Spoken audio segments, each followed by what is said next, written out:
Hiraku Machio had endured a life filled with suffering due to a terminal illness. However, upon his passing, he found himself in the presence of a remorseful deity who recognized the mistake that had led to his painful existence. As an apology, the god granted him a second chance at life and asked Hiraku for his desires in this new world. Hiraku's wish was simple. He wanted to try farming. His new life began in the heart of a lush forest, and Hiraku, once bedridden, relished the sensation of movement and freedom. Despite the initial isolation, he summoned his omnipotent farming tool, a magical device that could transform into anything he needed, and embarked on his journey. Exploring the forest, he decided to make a giant tree his home and dug a well using his miraculous tool, ensuring a stable water source. Oddly, he never felt hungry, a possible effect of the tool, but he continued to prepare for any future needs. As he cleared the land, he encountered a massive tree blocking his path. Without hesitation, he transformed his tool into an axe and brought down the tree with a single blow, revealing the tool's extraordinary capabilities. Hiraku crafted a temporary shelter in the giant tree and fashioned cups and plates from wood while he absorbed the sights and sounds of his first night in this new world. The next day, he spent his time making fires, clearing the forest, and tending to the land. While the omnipotent tool prevented fatigue or hunger from interfering with his work, he still experienced natural hunger pangs. Then, one day, a fierce rabbit-like monster attacked, but Hiraku dispatched it with ease and cooked its gamey meat with gratitude. The next task on his list was to build a toilet. Using a hollowed-out log and a basic underground sewage system, he created a practical facility.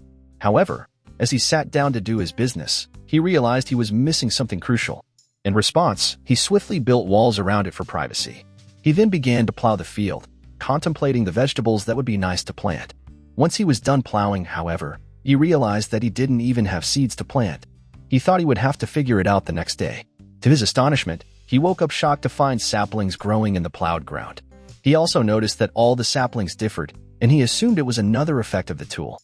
In anticipation of potential threats like the rabbit monster attack, he decided to build a barrier and trench around his home, believing it to be a safe measure. As the days passed, he realized that all the plants grew a lot faster than normal. He then built a proper shelter using the lumber he processed. As the days continued to pass, he enjoyed his new and comfortable life. Then, one day, he noticed two dark dog-like animals with piercing red eyes. They appeared wounded and non-aggressive, so he let them into his home and fed them. One of the dogs had a bulging stomach. Remembering his desire to have a dog in his past life, he was happy with his find. Suddenly, the dog went into labor. He let the dog stay in his hut and slept in the hollowed-out tree for the night. The next morning, he woke up to find a litter of puppies born. He gave them more food to eat in celebration. The dogs appeared to have decided to stay as they didn't leave. As he didn't want to kick them out of the hut since they had made it their home, Hiraku decided to make a better cabin for himself. By the time the puppies were able to walk on their own, it was ready to harvest. The dogs were also very useful. They would guard the area and hunt for food. Hiraku then decided to name the dogs. He named the adults Kuro and Yuki. The four puppies he named Kuroichi, Kuroni, Kurosen, and Kuroyan. The first plant he harvested was a tomato, and it tasted delicious, just like the ones in his world. Hiraku decided to slowly and peacefully continue his life. God decides to check on Hiraku's progress. As he observes, he realizes he has made another mistake. The forest he sent Hiraku to is a dangerous place filled with deadly monsters known as the Forest of Death. He considers recalling Hiraku but soon realizes that he is bound by the rules to avoid interfering with life. He plans that once Hiraku dies, he will apologize again. Throughout his life in this new world, Hiraku learns several things. He discovers that the plants he thinks about while tilling the ground are the ones that grow. These plants also grow at a significant pace. He also learns to properly care for the plants as they grow. For instance, he realizes that potatoes should not be exposed above the ground, so he mounds soil around them for protection. As he lacks experience, he knows that he will have to learn through trial and error. As a gesture of gratitude for his second chance at life, Hiraku decides to construct a shrine for the gods, complete with small statues. He also carves a pot out of stone to cook his food. Today, he prepares and shares rabbit stew with his dogs. While he appreciates the meal, he can't help but wish he had some salt to enhance the flavor. Next, he decides to plant fruit trees, thinking of apples, pears, and persimmons as he tills the ground. Hiraku spends his free time playing with his dogs, and he notices that the adults are beginning to grow horns on their heads. Using his dogs as companions and guides, he explores farther beyond his settlement. He locates a river that is a 30-minute walk from his place. To make travel more efficient, He transforms his tool into a wheelbarrow and begins running, feeling neither tired nor fatigued. However, he hits a bump in the road and goes flying. He realizes that he should consider making some roads eventually. Upon returning home, he resumes planting crops, this time focusing on oilseed rape, wheat, and sugar cane. As the days pass, Hiraku notices that the weather is starting to get cold. In preparation for winter, he stores food. One day, he comes across a friendly large hairy spider, and he decides to name it Zabuton. To his surprise, Zabuton starts weaving cloth with its silk, seemingly understanding human speech. Hiraku offers it a place to live atop the giant tree and provides it with food. In return, the spider creates useful items like coats, blankets, and curtains for him. When winter finally arrives, Zabuton goes into hibernation. Hiraku spends his time in his cabin with a cozy fire, eating the stored food. However, he can't help but feel lonely as it has been a long time since he last talked to another human. With the arrival of spring, all the puppies have matured into adults and set off into the forest to find mates, eventually returning with their chosen partners. Zabuton also emerges with a litter of babies, revealing that she is a mother. Concerned about feeding more mouths, Hiraku decides to expand his farming efforts. One day, Zabuton, perched atop the giant tree, sounds an alarm by striking a plank with a mallet, warning of approaching danger. Kuro leads Hiraku into the forest, where they find a young girl injured and covered in silk. She cries out for help, and as Hiraku offers her a coat and comfort, she suddenly bites his neck. The girl then rapidly transforms into an adult.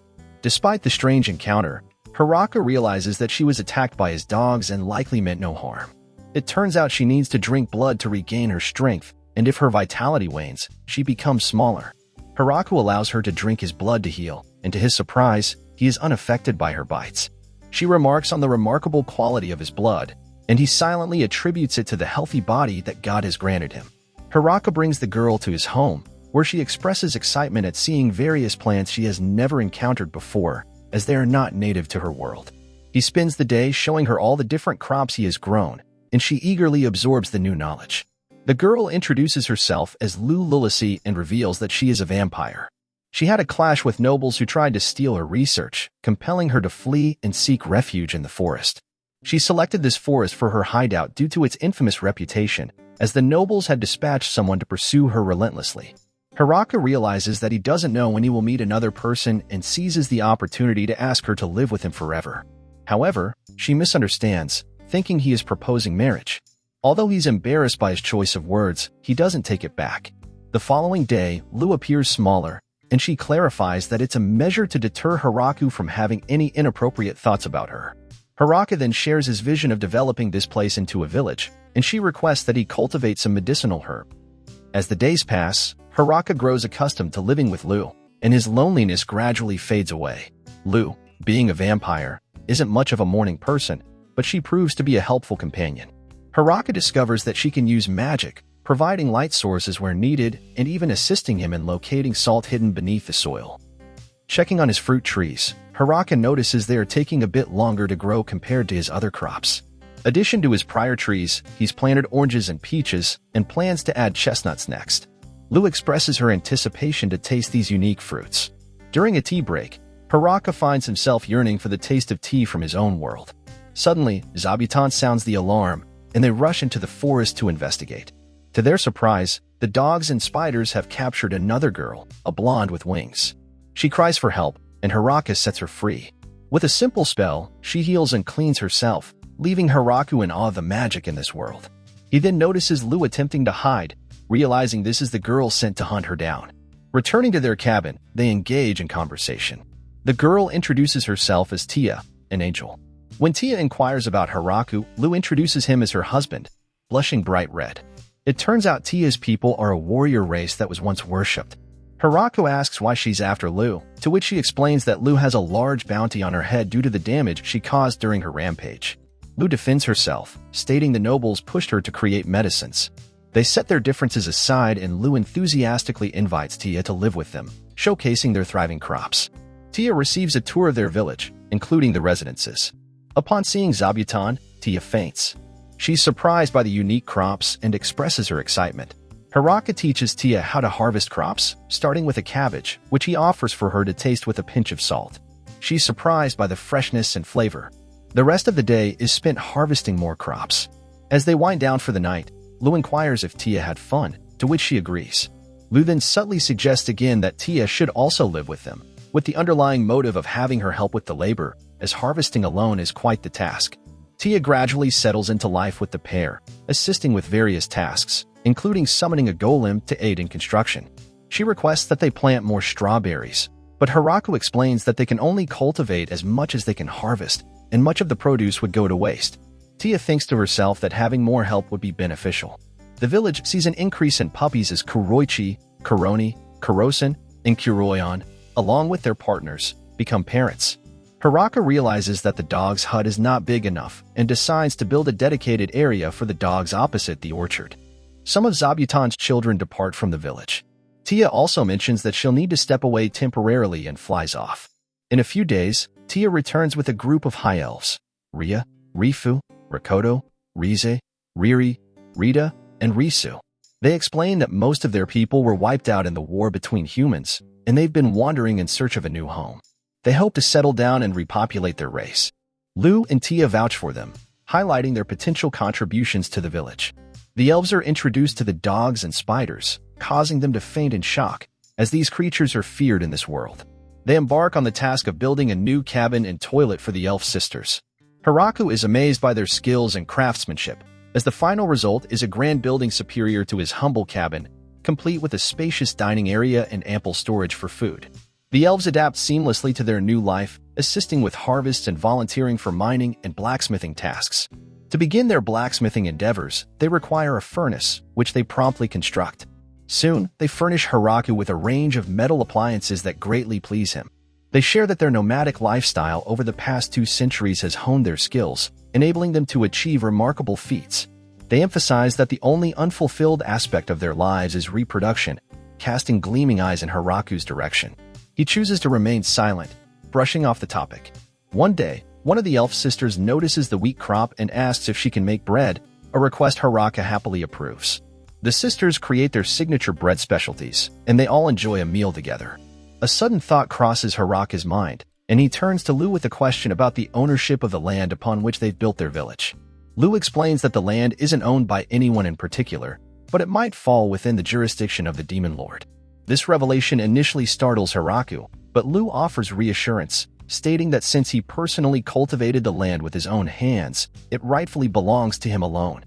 As Ria, the eldest of the elf sisters, converses with Lu and Tia, they discuss Hiraku's remarkable achievements. They are surprised by his ability to tame inferno wolves and demon spiders, as well as his knack for cultivating crops in infertile land.